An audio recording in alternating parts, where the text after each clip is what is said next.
Assalamualaikum warahmatullahi wabarakatuh. Halo semuanya, kembali lagi dengan saya Lini Seliba. Seperti yang kalian tahu, saya adalah mahasiswa Universitas Khairun, jurusan Ekonomi dan Bisnis, program studi akuntansi.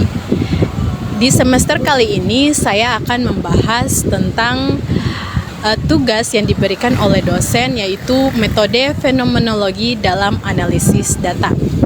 Metode ini akan memberikan wawasan mendalam mengenai bagaimana seseorang mengalami suatu fenomena dari perspektif mereka dan sering digunakan dalam penelitian kualitatif. Adapun tujuan dari pembuatan video saya adalah untuk memenuhi tugas dari dosen sekaligus pembelajaran untuk saya dan teman-teman sekalian tentang pemahaman mendalam mengenai metode fenomenologi dalam analisis data, yang termasuk juga dalam konsep dasar, langkah-langkah dalam analisis, serta penerapan dalam penelitian. Selain itu, video ini juga akan membahas tentang tantangan yang sering dihadapi dalam penelitian fenomenologi dan cara mengatasinya. Langsung saja kita masuk pada pembahasan materinya. Sebelum kita mengenal lebih jauh lagi tentang materi ini, mari sama-sama kita belajar tentang pengertiannya. Di mana metode fenomenologi adalah pendekatan penelitian kualitatif yang bertujuan untuk memahami bagaimana individu mengalami dan memberikan makna terhadap fenomena tertentu.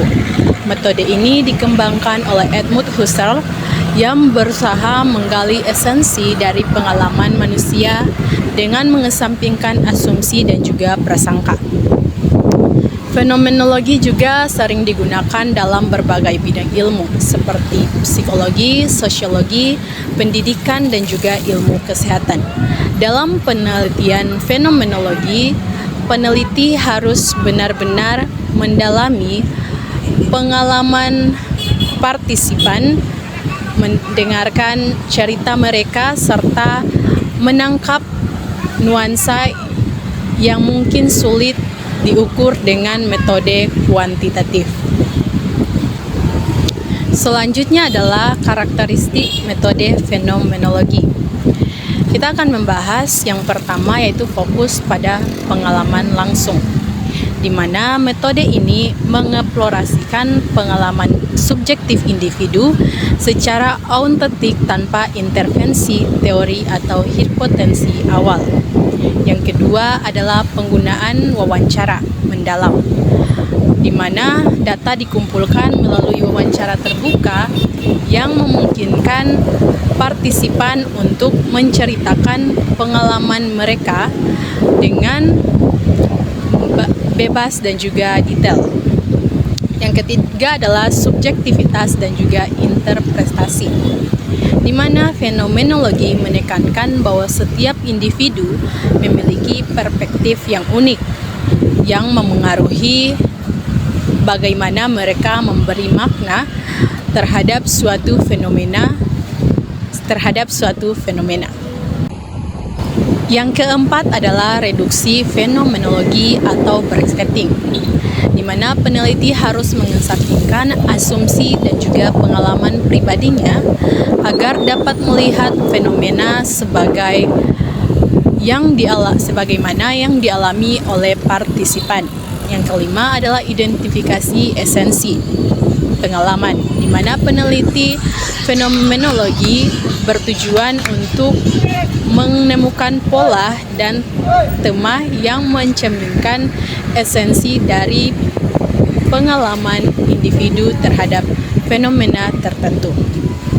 Selanjutnya adalah konseptualisasi pengalaman, di mana analisis fenomenologi tidak hanya menyoroti pengalaman individu, tetapi juga mempertimbangkan konteks sosial budaya dan juga historinya. Yang ketujuh adalah refleksi mendalam, di mana data analisis dengan mempertimbangkan berbagai perspektif untuk memastikan bahwa pemahaman yang lebih komprehensif. Selanjutnya adalah perbandingan fenomenologi dengan metode lain, di mana fenomenologi berfokus pada pengalaman subjektif individu berbeda dengan metode grounded theory yang bertujuan membangun teori baru berdasarkan data empiris atau etnografi yang meneliti budaya dan juga praktik sosial suatu kelompok. Sebagaimana di sini kita akan melihat dari pandangan studi kasusnya, di mana meneliti suatu kasus secara mendalam dalam berbagai aspek fenomenologi lebih menyoroti pengalaman individu dalam memahami fenomena tertentu. Berbeda dengan peneliti naratif yang fokus pada bagaimana individu menyusun berita atau cerita hidupnya. Fenomena metodologi berusaha menggali esensi dari pengalaman tersebut. Hermeneutika yang mirip dengan fenomenologi lebih menekankan pada interpretasi teks dan juga makna simbolik dalam pengalaman manusia. Selanjutnya kita akan mempelajari tentang langkah-langkah dalam analisis data metode fenomenologi. Yang pertama adalah approach atau bracketing, di mana menunda semua asumsi dan prasangka agar tidak mempengaruhi pemahaman terhadap pengalaman partisipan. Yang kedua adalah pengumpulan data, yaitu data diperoleh melalui wawancara mendalam, observasi, dan juga dokumentasi. Selanjutnya yang ketiga adalah reduksi fenomenologis, di mana mengorganisir data dan dengan mencari pola dan juga kategori utama.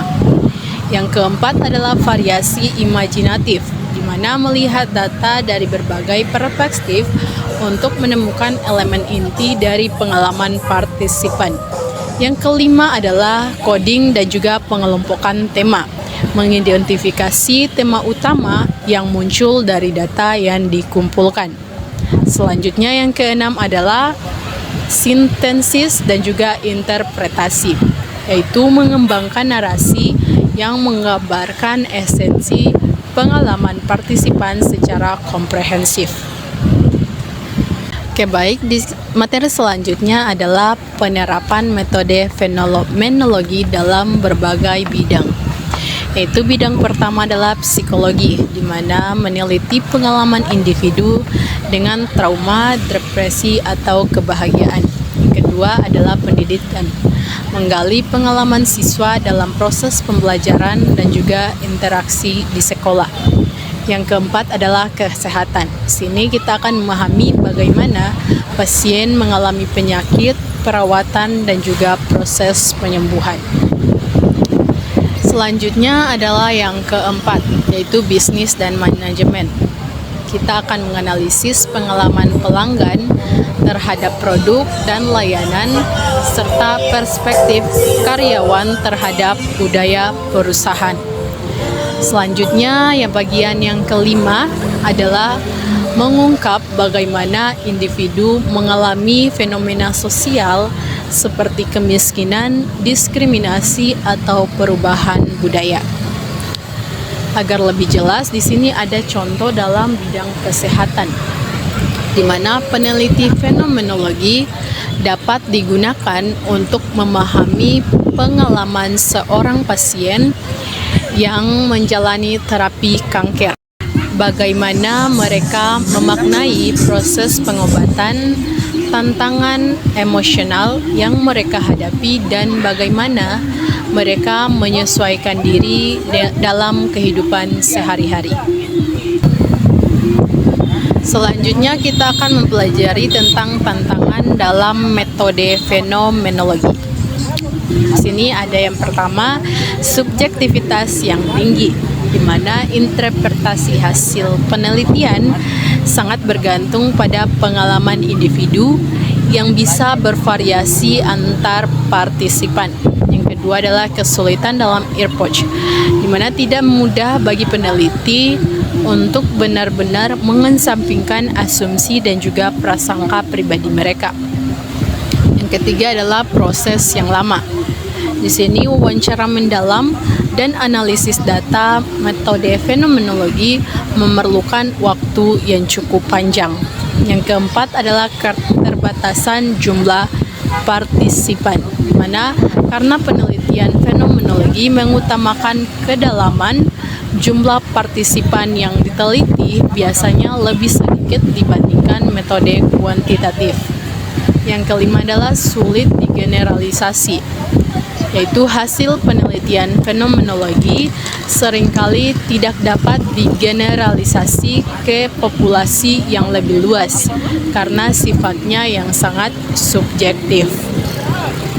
Selanjutnya adalah bagian yang keenam, yaitu analisis yang kompleks, di mana data fenomenologi cenderung bersifat naratif sehingga memerlukan keterampilan analisis yang mendalam untuk menemukan pola dan juga tema utama. Oke, baik. Jadi jika tadi kita telah belajar tentang tantangannya, sekarang kita akan belajar tentang strategi mengatasi tantangan fenomenologi, di mana meningkatkan fasilitas dengan triangulasi data, yakni menggunakan berbagai sumber data untuk memperoleh perspektif yang lebih luas. Selanjutnya adalah pelatihan peneliti, di mana peneliti perlu mendapatkan pelatihan dalam wawancara mendalam dan analisis data kualitatif agar dapat melakukan research dengan lebih baik. Selanjutnya adalah memanfaatkan teknologi. Di sini yaitu menggunakan perangkat lunak analisis data kualitatif seperti NVivo atau Atlas TI untuk membantu dalam pengorganisasian data. Selanjutnya adalah meningkatkan transparansi, yaitu menyediakan catatan rinci mengenai proses penelitian untuk meningkatkan kredibilitas temuan. Selanjutnya adalah menggunakan peer review, yaitu melibatkan peneliti lain dalam memeriksa analisis untuk mengurangi bias subjektivitas. Selanjutnya adalah mengeksplorasi pendekatan kombinasi, yaitu kita akan menggabungkan fenomenologi dengan metode lain untuk memperkaya analisis sebuah data. Baik, kita akan mempelajari selanjutnya adalah kelebihan dan juga kekurangan dari metode fenomenologi. Yang pertama kita akan membahas tentang kelebihannya lebih dulu, di mana pemahaman yang mendalam. Pemahaman yang mendalam ini akan menghasilkan pemahaman yang lebih kaya dan juga bermakna mengenai pengalaman manusia. Di sini akan memunculkan perspektif baru, di mana dapat mengungkapkan makna tersembunyi yang mungkin tidak terlihat dalam penelitian kuantitatif. Selanjutnya adalah fleksibel dalam pengumpulan data, di mana bisa menggunakan berbagai metode seperti wawancara, observasi, dan juga analisis dokumen. Selanjutnya kita akan membahas tentang kekurangan. Yang pertama adalah subjektivitas tinggi, di mana interpretasi data sangat bergantung pada pengalaman dan juga perspektif individu. Selanjutnya, proses penelitian yang panjang. Pengumpulan dan analisis data fenomenologi memerlukan waktu yang cukup lama. Selanjutnya adalah sulit untuk digeneralisasi, yaitu hasil penelitian biasanya hanya berlaku dalam konteks tertentu karena sifatnya yang sangat kontekstual. Selanjutnya adalah kompleksitas analisis, di mana dibutuhkan keterampilan analisis yang tinggi untuk menafsirkan makna dari data kuantitatif.